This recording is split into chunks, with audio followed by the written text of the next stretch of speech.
What if I told you that the Quran mentions only 25 names, yet behind them lies the legacy of 124,000 prophets sent to guide humanity? Their names are familiar, but their journeys, their lands, and the nations they were sent to often remain unknown. From the Quran, from authentic hadiths, and even from earlier scriptures such as the Torah and the Bible, we are given glimpses into their lives. Yet many of us have never paused to ask, who were the people they spoke to? Where did these prophets walk? And where are those places on today's world map? In this video, we will embark on a brief yet illuminating journey, tracing the lives of the 25 prophets mentioned in the Quran, discovering the nations they were sent to, and identifying where those ancient lands exist in the modern world. They were not legends carved from myth. They were human beings like us. They had families, emotions, struggles, and desires. But they chose devotion over comfort, truth over fear, and sacrifice over ease. Their stories are preserved in the Quran as guidance for all generations. Peace be upon them all. Adam, alayhi salam, stands at the very beginning of human history, the first human being and the first prophet. By the command of Allah, he was created from different types of soil gathered from the earth. This soil was mixed with water, shaped by the angels, and left to remain for 40 years until it hardened into dry clay, salsa. Then, on the 10th of Muharram, a Friday, Allah breathed the soul into him and taught him the knowledge of all things. By Allah's order, the angels prostrated before Adam as a sign of honor. But Iblis, consumed by arrogance, refused and was cast out of paradise. Adam was later joined by Hawa, who was created in paradise, and they lived there together. However, after eating from the forbidden tree, they were sent down to earth. Realizing his mistake, Adam turned to Allah with sincere repentance, and Allah accepted it. Surah Al-Baqarah 237. Allah appointed Adam as Khalifa, a representative on earth. After years of separation, Adam and Hawa reunited at Arafat and later built the Kaaba. Adam was given a small book of 10 pages, through which he taught humanity faith, worship, knowledge, and skills. Among his children occurred the first tragedy when Qabil, driven by jealousy, killed his brother Habil, marking the first murder in history. According to narrations, Adam lived around 960 years, with a height between 30 and 40 meters. His grave is said to be in Jerusalem, Mina, or Arafat. Peace be upon him. Idris, alayhi salam, appears in the Quran as a prophet, distinguished by knowledge, patience, and truthfulness. According to narrations, he was a fifth-generation descendant of Adam, living at a time when humanity was still learning how to shape civilization. Allah honored him with 30 suhuf, small scriptures filled with guidance, and taught him many branches of knowledge. Before Idris people covered themselves with animal skins or leaves. He was the one who taught them how to sew clothing, how to build cities, and how to live with structure and order. It is said that he knew 72 languages, allowing him to call every community to the true religion in their own tongue. He was also the first person to write with a pen, making him the pioneer of recorded knowledge and formal teaching. Idris studied the stars and the movements of the heavens, reflecting deeply on Allah's creation. Because of this, he is often remembered as the prophet of both knowledge and art. He migrated from Babylon to Egypt, where he lived for many years, inviting people to worship Allah alone. In Surah al-Anbiya 21-85, Allah mentions him among the patient and righteous. The Quran also states, "We raised him to a high place." Many scholars believe that Idris was raised to the heavens without experiencing death, with some narrations placing him in the fourth level of the sky, peace be upon him. After Idris alayhi salam, Allah sent Nuh alayhi salam to a people who had drifted far from truth. Islamic historians state that his mission began in the region of Mosul, in present-day Iraq, among the idol-worshipping communities of Mesopotamia. Idolatry had spread, injustice became normal, and immorality corrupted society. Nuh received prophethood at the age of 50. For 950 years he called his people day and night, openly and secretly, to worship Allah alone and abandon their idols. Yet only a small group believed. The majority rejected him, mocked him, and inflicted hardship upon him. When it became clear that they would not change, Nuh turned to Allah in prayer. Allah then informed him of a great flood. By divine command, Nuh built a massive ship. Upon it he carried the believers and pairs of every animal. When the flood began, rain poured from the sky and water burst from the earth. Those who disbelieved were drowned, including one of Nuh's own sons, who refused to board the ship. The flood lasted 6 months, and the ark finally rested on Mount Judi. Nuh had 3 surviving sons, Sam, Ham, and Japheth, from whom humanity continued. Because of this, he is known as the second Adam. He lived nearly 1,000 years, and the Quran repeatedly honors him as a grateful servant of Allah, peace be upon him. Hud alayhi salam was from the lineage of Sam, the son of Nuh alayhi salam. Allah sent him to the mighty people of Ad, who lived in the lands of Yemen. They were a nation known for trade, strength, and extraordinary construction. Their towering buildings stood as symbols of power, and their wealth made them feel invincible. But prosperity slowly turned into pride. The people of Ad abandoned gratitude and fell into idol worship. Injustice became widespread, arrogance ruled their hearts, and dishonesty in trade was justified in the pursuit of even greater wealth. Seeing this corruption, Hud rose among them as a voice of truth, calling his people to worship Allah alone and to abandon their false gods. They rejected him. Instead of listening, they mocked and denied his message. Allah, in his mercy, first warned them with drought and famine, giving them a chance to repent. When they persisted in disbelief, a powerful burning wind was unleashed upon them, relentless and devastating, wiping out their civilization completely. Only Hud and those who believed alongside him were saved. After the destruction of his people, Hud settled in Makkah, where he later passed away. His story is mentioned repeatedly in the Quran as a reminder that strength without faith leads only to ruin.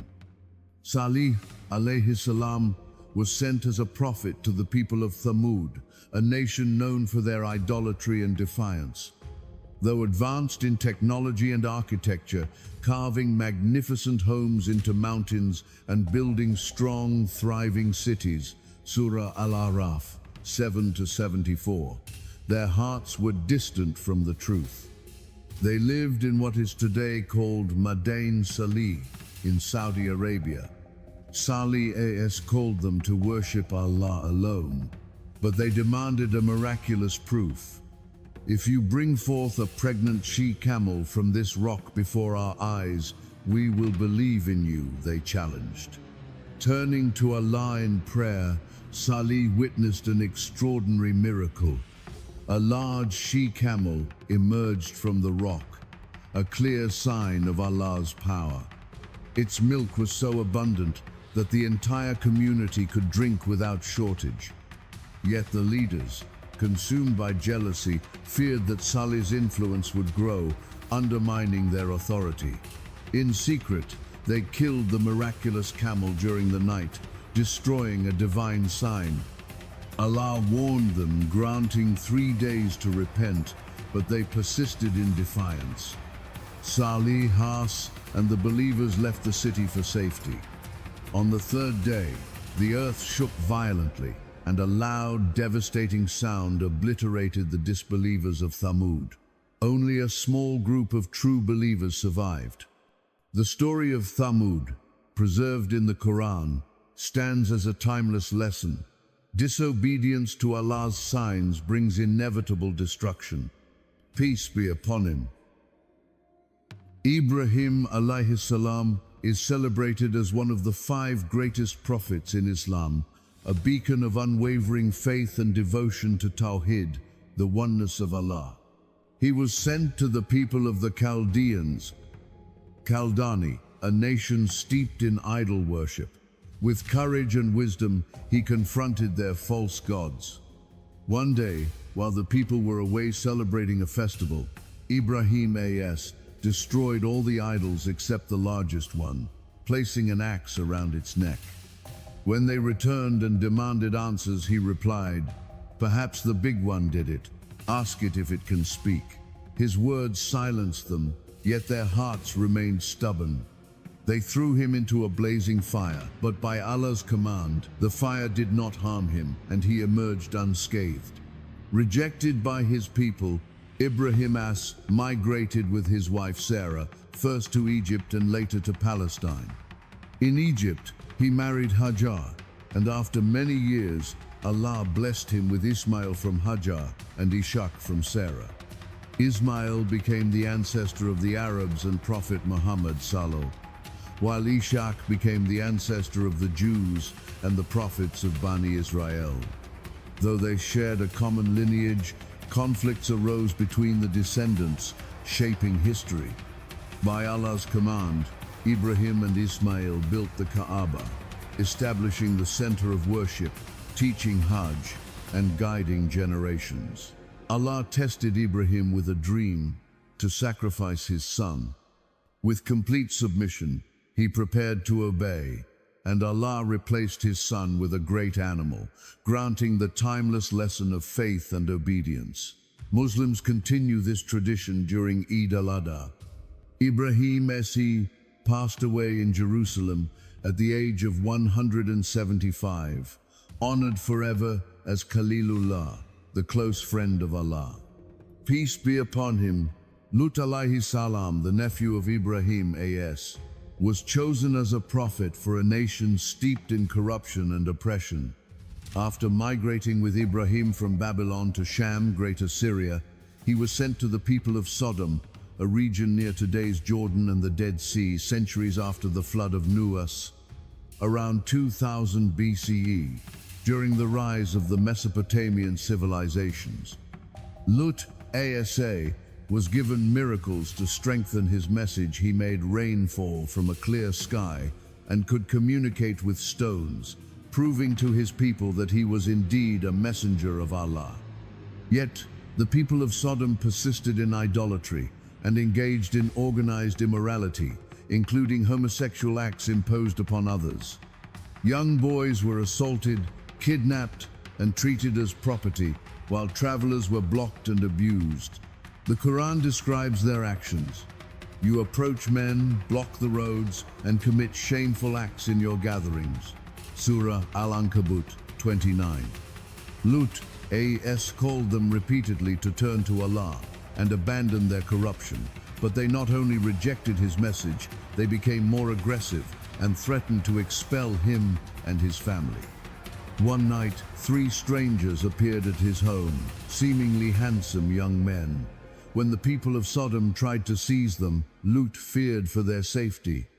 The guests revealed themselves as angels, instructing Lut to leave the city immediately with the believers. That night, Lut and his followers escaped, and by morning, the city was turned upside down, with stones raining from the sky, completely destroying the wicked. Their punishment was not merely for private sins, but for imposing evil on society, oppressing the weak, and normalizing injustice. The story of the 3 angels remains a clear warning in the Quran. Peace be upon him, Ismail, alayhi salam, the eldest son of Ibrahim and Hajar, holds a pivotal place in Islamic history as one of the great-grandfathers of Prophet Muhammad Salih. As a child, he was left with his mother in the barren valley of Makkah, while Ibrahim returned to continue his mission. When Hajar desperately searched for water, running between the hills of Safa and Marwa, Allah miraculously caused the Zamzam spring to gush forth, providing sustenance for them and a lasting miracle for all generations. As Ismail grew, Allah appointed him as a prophet to the tribe of Jurhum. He guided them to worship Allah alone, taught them the rituals of prayer, and instructed them in giving zakah, establishing the foundations of faith and devotion. Beyond his spiritual guidance, Ismail was renowned for his archery, horse riding, and leadership. Hadith literature notes that he played a crucial role in reviving and establishing the Arabic language, uniting his people through both faith and culture. His miracles reflected Allah's mercy. He caused fruit to grow on thorny trees and made sheep provide abundant milk, signs of divine blessing.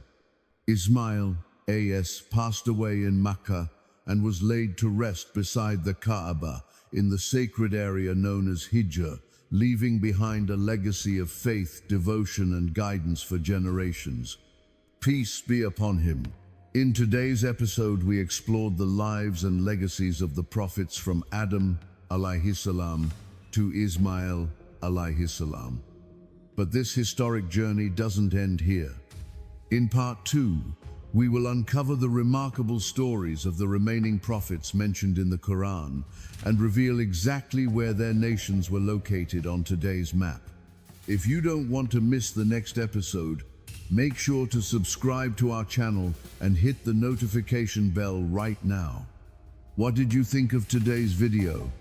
If you have any questions or thoughts, please let us know in the comments below. We would love to hear from you. See you in the next video. Peace be upon you.